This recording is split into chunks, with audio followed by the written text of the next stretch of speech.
My name is Armin Samii. I'm the founder and CEO of Dashcam for your bike, and I'm answering a few questions for the Rust Built Founder Profile. So the first question is, how did you come to do this work and why is it so important to you personally? So I'll tell a quick story. In 2019, I was biking on Butler Street on my way to work. I was wearing a bright yellow vest. I had my headlights on, my bicycle lights, even though it was sunny out. And I was hit by a truck, a pickup truck driver. He turned right across my path and injured me. When the police arrived, they said, there's no evidence that he hit me.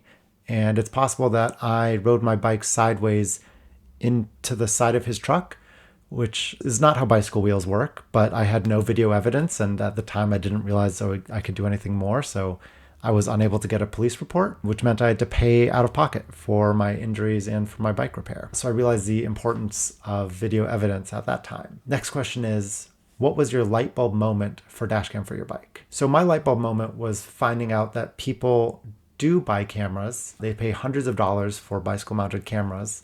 And oftentimes after a few months, they actually stop using them. And it's because they're a hassle, especially as a bike commuter. You can't leave anything on your bike. So every time you park it outside, lock it up, you have to take the device with you. You have to constantly recharge it. It's a pain to get the data off of those devices. And so people are spending all of this money on these bicycle mounted cameras and not actually using them, which is a business opportunity. If there's money that's being spent and people are unsatisfied with the existing products, that's a business opportunity. Third question, what is the elevator pitch for Dashcam for your bike? So related to the story I just told, the best bicycle camera is the one that actually gets used. And the one that gets used is going to be the one you have with you, and that's more than likely the one in your pocket on your smartphone. So most people have a smartphone camera that's worth several $100s with a very nice processor. What if we could leverage that and create GoPro quality footage using just the hardware you already have with you? And so that's what we do. We have a phone mount that stabilizes your smartphone onto your bicycle handlebars, and then software that does some additional stabilization on the footage. So on some phones, you can get GoPro level footage, and it doesn't kill your battery. So we put a lot of work into really making this a low-powered thing. So you can record your commute. The average commute takes just 5% of your phone's battery life, which is something people are willing to spare for having video evidence each time they ride. Talk through your strategy in building a team around you. So right now I'm a solopreneur, but I have a small team of contractors who fill gaps in my personal expertise. So we've got someone who helps with press releases, someone who helps with the ads on Amazon, photographer. And our strategy is basically do as much as I can myself to keep costs low, but recognize where my limitations are and where money is, or somebody else's time is worth the money I would spend on that. So that's the strategy. What has surprised you most about starting your own business? I think I was amazed by how much time it consumes. I've always been a hard worker. I don't mind spending time working, but having your own company really consumes your life. There's no such thing as a vacation anymore when you're a solopreneur. Somebody's got to respond to customer service emails. Somebody's got to manage the social media and respond to the angry comments that we often get. And I find myself out on a Friday night and I dip away for a couple minutes and respond to a few tweets and come back in. Is it healthy? I don't know. I'm working on work-life boundaries, but it has surprised me just how much of my life is now focused on this one mission, this singular mission, which is the success of this company. Talk through one of your daily rituals. So, unrelated to the business, but when I wake up every morning, I love my AeroPress, and I love to make my AeroPress while listening to NPR. So I listen to The Confluence, 9 a.m. on WESA, and I make my AeroPress coffee. I will include that recipe in the text that's included with this post. What is a recent challenge you've faced as an entrepreneur, and how did you overcome it? What lessons did you take away from it?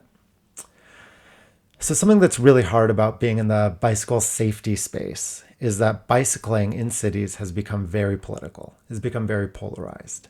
And so people have preconceived notions about your business before you even tell them what you are doing. And so it's been very hard to tell our story in a way that is both it's with people who understand the need for bike safety, but also brings people into the conversation and isn't exclusionary. We don't want someone to hear our story and then respond with the one time they saw a bicyclist run a stop sign. which is something we get a lot. We get a lot of those stories. And yeah, some bicyclists run stop signs, but we don't want to get into that battle, right? What we want to do is show one, everybody has the right to get around safely, regardless of if you choose to walk or bike or drive or take a scooter. You deserve to get around town safely. You deserve to get to work safely. And two, it's not just a social good, but there is a business need. And learning how to communicate both of those effectively in a way that doesn't alienate anybody is a challenge. We're still working on it. We're constantly iterating on language. I'm not convinced we're perfect yet. I'm sure I've already alienated some people in this video here, but it's a challenge, something we're working on. What does the next year look like for Dashcam for your bike? So one of the most successful features we have is our one-tap 311 reporting, and here's how it works.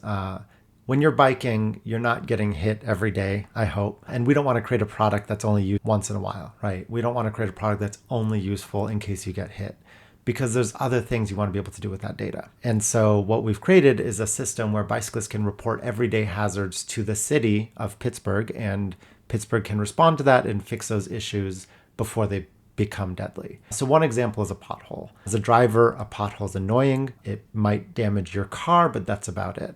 As a bicyclist, they really can be fatal. If you hit a pothole and fall out of the bike lane into traffic, that is a deadly crash. And so small issues are really, really important to bicyclists because they're just so vulnerable on the road. And so we have a system where with the recorded footage, you can easily find important moments and send those to the city and label them. So you could say, this is a pothole, this bike lane is not working because the flex posts have come down and so people are driving in it. Whatever the issue is, you can report that to the city and then the city can act on it.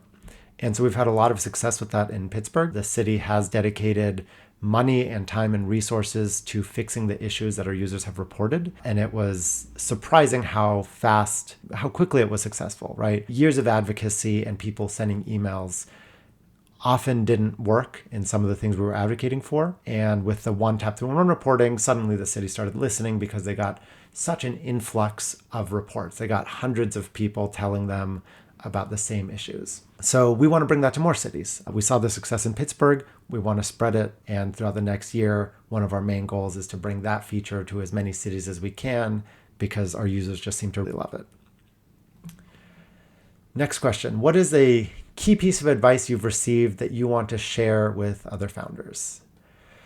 So if you're doing something similar to what we're doing, which is building a product for people, you want to make sure that you're constantly talking to your users. And this can't be a casual thing. You need to build in pipelines and systems and processes such that you're constantly getting feedback and able to understand what your users' needs are, how they feel about your product, what they need out of the product. And one of the goals is to make a product that people need, not a product that they like, not a product that they love, but a product that they need. And often that means sacrificing, right? You might have to make a trade-off between making a product that many people really like or a product that a few people need. And in these early stages, when you don't have the resources to do both, I really think it's important to err on the side of building something people really need.